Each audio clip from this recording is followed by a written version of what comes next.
Hello and welcome. This is Cooking with Cod3Theory, episode 4. Today we're going to be making coffee cake, which sounds like a relatively complex recipe, but it's actually one of the easier baking recipes to do. I'm not much of a baker. I'm much more of a better griller and just regular all-around saute cook than I am a baker. But we're going to go ahead and do this. For starters, we're going to wash our hands. Again, should be washing your hands before every meal.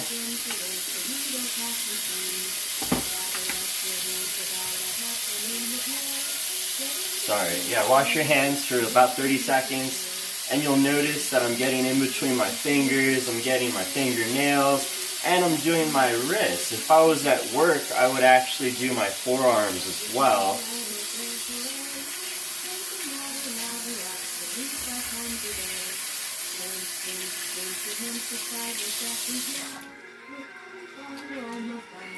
We are listening to my SoundCloud Radio Station. So if you happen to, it's actually a free service. So if you want to check it out, go on SoundCloud/Cod3Theory, Cod3Theory.com. Check out my radio station. So what I've gone ahead and I've already done, well, first I'm going to preheat the oven to 350. I am using the same 9x12 pan I used for the French toast bake. I'm going to spray the pan down really well. For this, I'm not going to be using tin foil to layer the pan, just because you're going to be cutting in. We're going to be making a cake, so you're going to be cutting into that cake, and because of that, there's a chance that you could get tin foil in the cake, which is why I'm not layering with tin foil. So what I've already gone ahead and done is I made kind of like a cinnamon. It's not really a filling, but it's a mixture of cinnamon, flour, and brown sugar. The proportions for this, we are feeding about 4 people. These are about 4 portion sizes of cake that I'm making in a 9x12 pan. So for this little filling that I've done, it's 3/4 cup brown sugar, 3/4 cup flour, and 2 teaspoons of cinnamon. You could adjust that if you wanted to. So we're going to set this aside. The next thing we're going to do is we're going to make the crumb topping. Now this part, this is the more challenging part. What I'm going to do is, if you want to take a stick of butter, possibly 2, depends on how much it makes us, we'll have to see. And I'm going to chop this down into cubes, and that's going to help make the crumble topping that's found on traditional coffee cake. So I'm going to show you to do that. It's a lot easier than it sounds. First thing I'm going to do is I'm going to cut this in half. So we're basically going to make like small little cubes out of this that we're going to, when we mix it all together, we're going to roll it in. So I'm basically going to cut this in half, cut it in half again, and maybe even a third time. But yeah, so like that.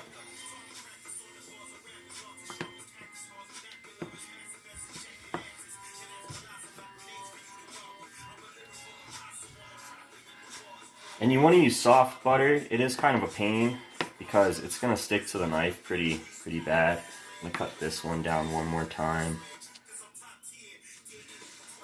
So this is about the size that you're going to want right here. We're going to actually chop this all together. If you're doing it thus at home, it's a little harder, but this is what we are looking for. Little pieces like that. We're going to throw those in a bowl.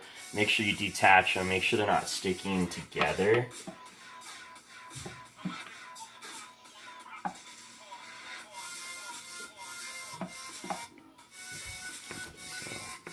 Chop all this up.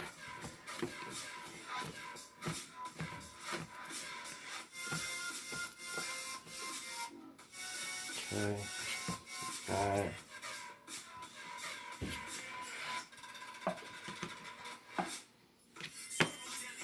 So your crumble topping is what's going to go on top of the cake before we put it in the oven. That's going to consist of cinnamon, sugar, and these butter cubes, and that's how you get that topping. The cinnamon and the sugar caramelize the butter, and that's how you get that nice crumble topping.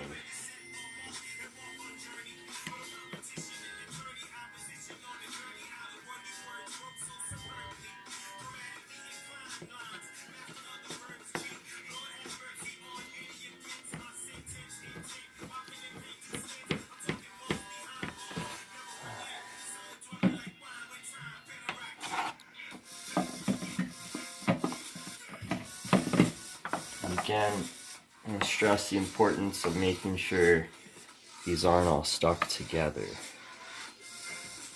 because you're not going to get a consistent crumb topping if they're not all stuck together.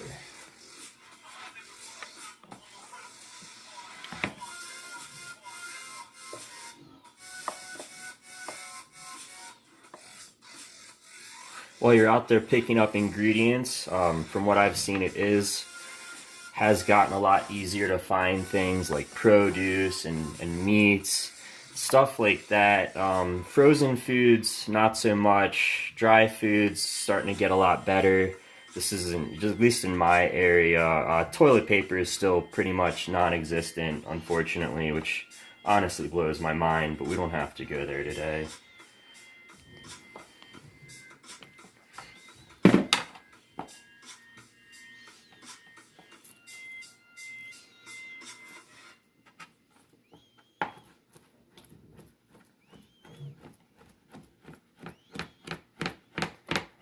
Again, I'm just chopping the rest of this butter down into nice cubes.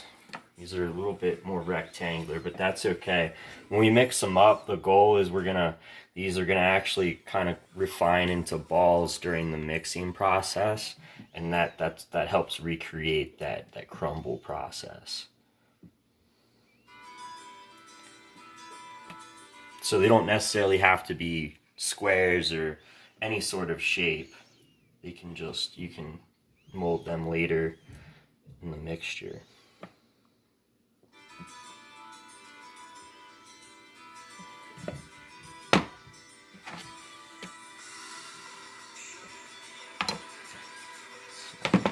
I'm going to just rinse my hands real quick. I might add another stick of butter. I'm going to make that decision in a moment here. I'm going to add the brown sugar and the flour and everything first and get a good idea of how that looks before I go with another stick of butter. So brown sugar. Next we're going to add 1 cup of brown sugar.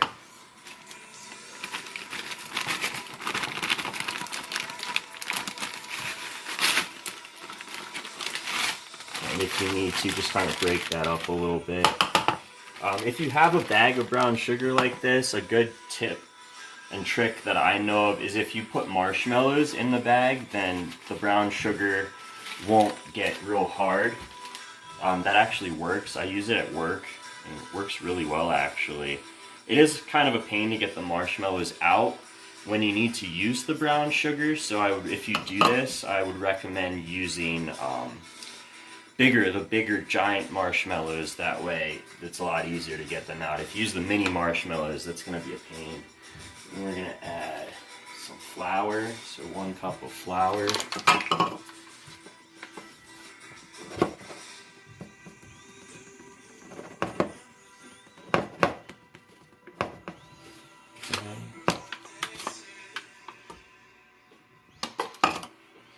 And then we're going to add some cinnamon.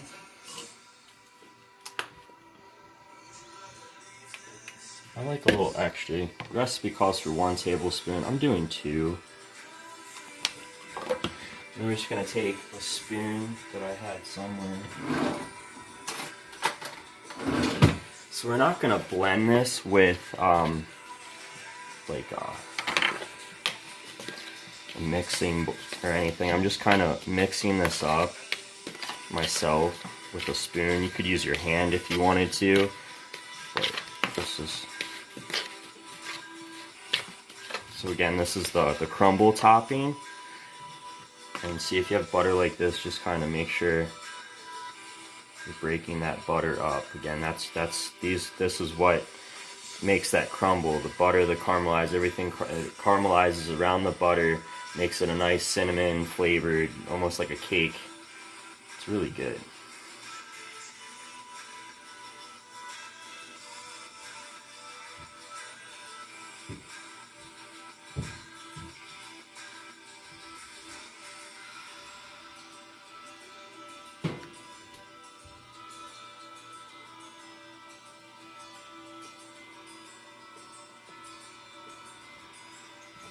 I'm mixing this. really I'm making sure that those little cubes of butter are completely surrounded in this little dry batter mixture that I'm making.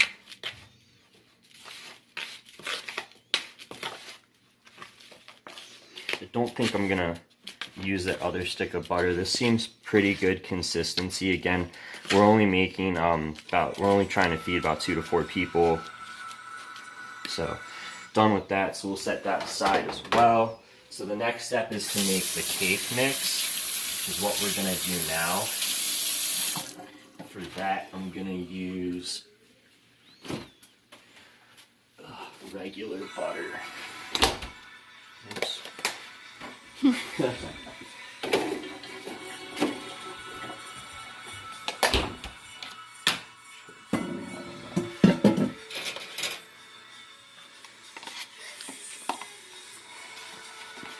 it's 1 cup of butter. This obviously isn't 1 cup. I'm gonna need some of that stick as well. Do you want to save this? So throw her out.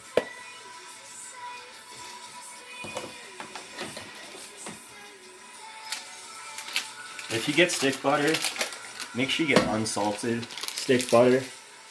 For baking, that's the preference, is using unsalted. You'll know why when you actually try it, trust me. And then we're gonna do some cream cheese. So this is about, I think, half a cup of cream cheese, maybe 3/4.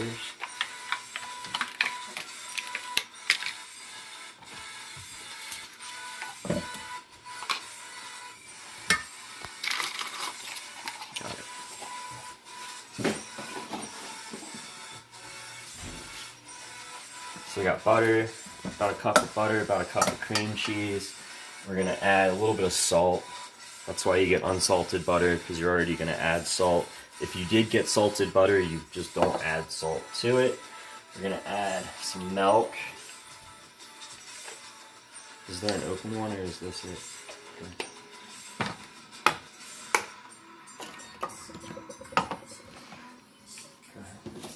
So I'm using almond milk. You could use whatever milk you wanted. Traditionally, coffee cake has some type of nut in it, either walnut or pecans. We're not going to use those, but we're using almond milk, so it still has nuts technically in it.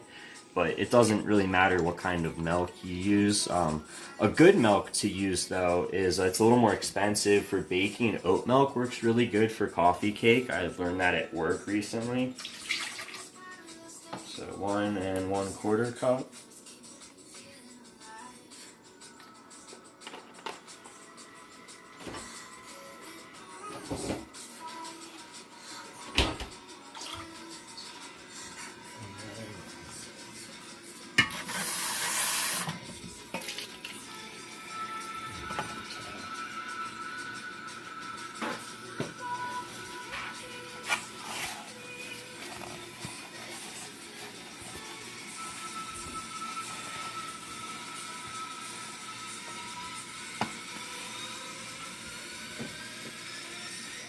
Alright, so now we're going to add 3 2/3 cups of flour.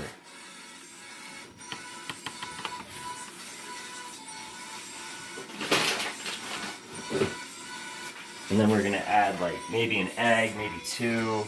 Yeah, that's right.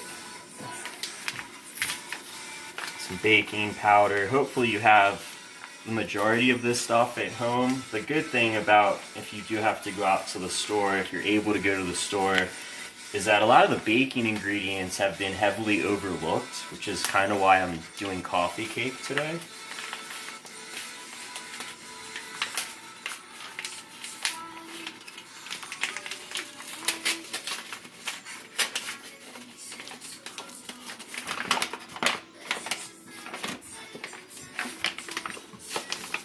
Carefully add some more flour to this.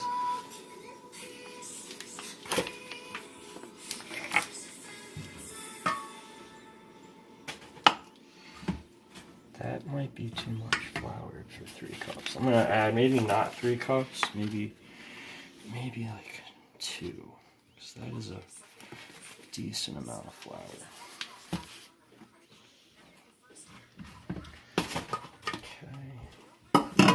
this over here. And then what else do I need? Vanilla extract, so 1 teaspoon. Just a little few drops, like 5-6 drops. And then brown sugar, so 1 2/3 cup brown sugar.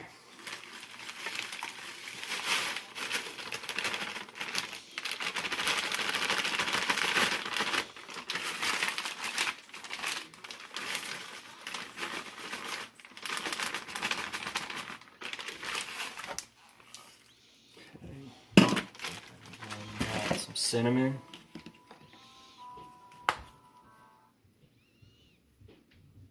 Like two tablespoons. And add a little bit of just one teaspoon of baking powder.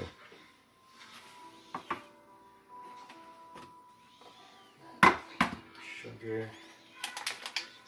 Some sugar. About a 1/4 cup.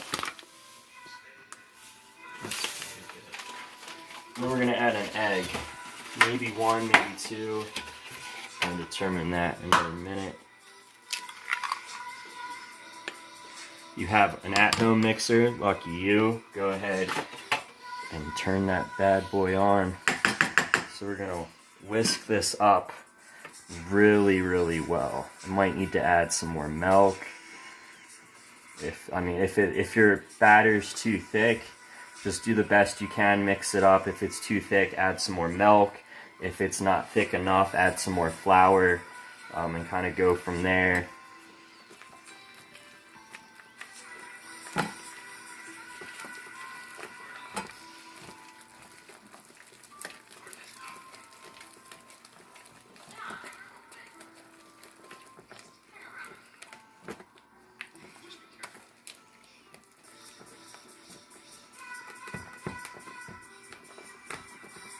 Making sure that butter, you want to get a good look, so it's still a little chunky, but you don't want it to be like this. You want to mix it up as well as you can. It might take a few minutes.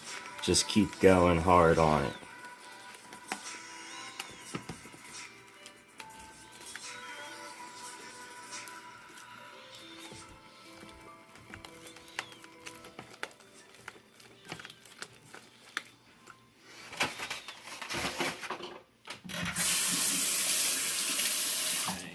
Almost set up here.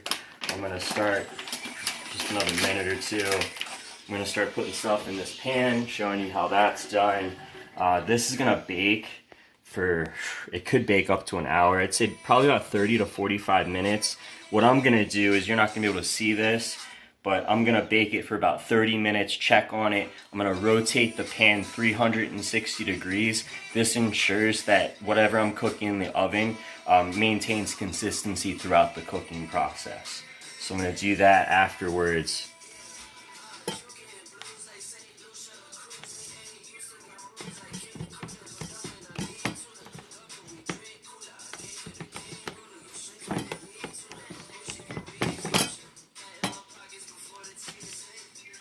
There's still butter in there.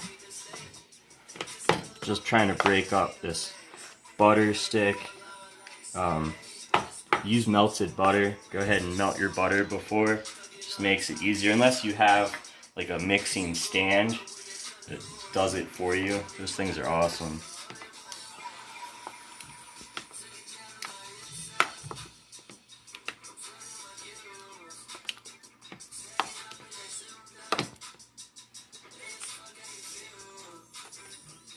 Okay, cut real quick. Alright, so after we finish mixing, we're going to lay this out with a spoon. Probably just use a different spoon. So we're going to lay about half of this first. Okay. That's probably about half.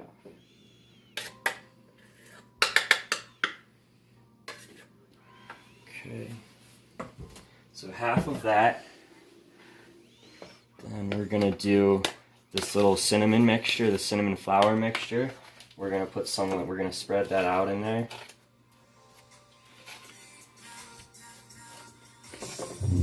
same thing, about just half of it.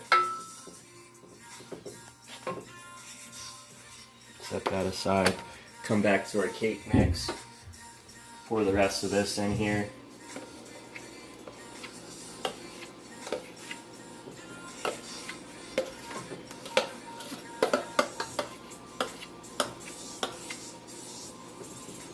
Spread that out.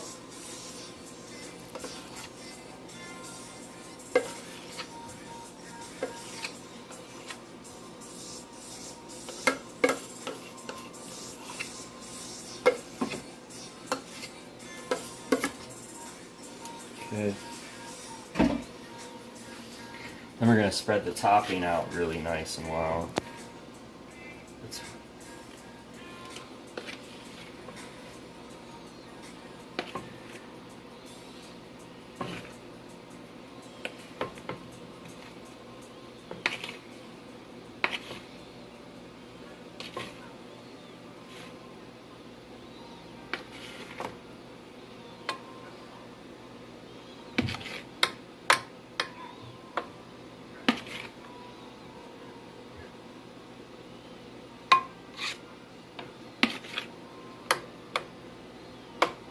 very important to try to spread this out as evenly as you can. That's just going to bring it all together.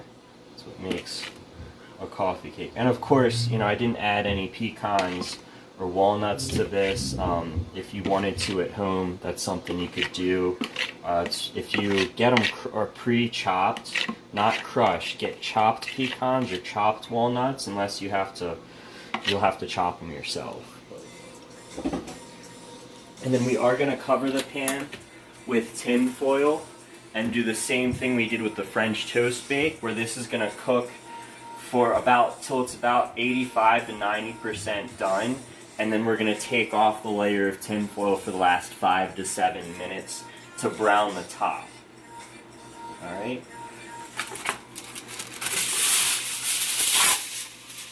And when I do this, I make sure that it's pretty loose. Like, you want to seal it, but you also want to be able to get it off and check on it pretty easily. Alright, so this is going to go in the oven. I'm going to check on it in 30 minutes. The finished product will be done somewhere between 45 minutes and about an hour.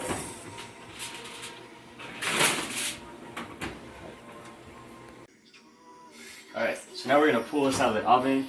This did take a little longer than anticipated. It was a bit closer to an hour. If you want to come up in here, get a good look at this. So finished product should look really similar to this. And the way to check to make sure it's done is you get a toothpick. So if you put a toothpick in here, like somewhere in the middle, and it comes out clean, then it's done. You can do that, things like cakes, brownies, almost anything that bakes in an oven. Alright, so thanks for watching. Follow me on Facebook, SoundCloud, check me out on Mixcloud. Also on Instagram, all under Cod3Theory, Cod3Theory. Thanks for watching. I'll see you next time.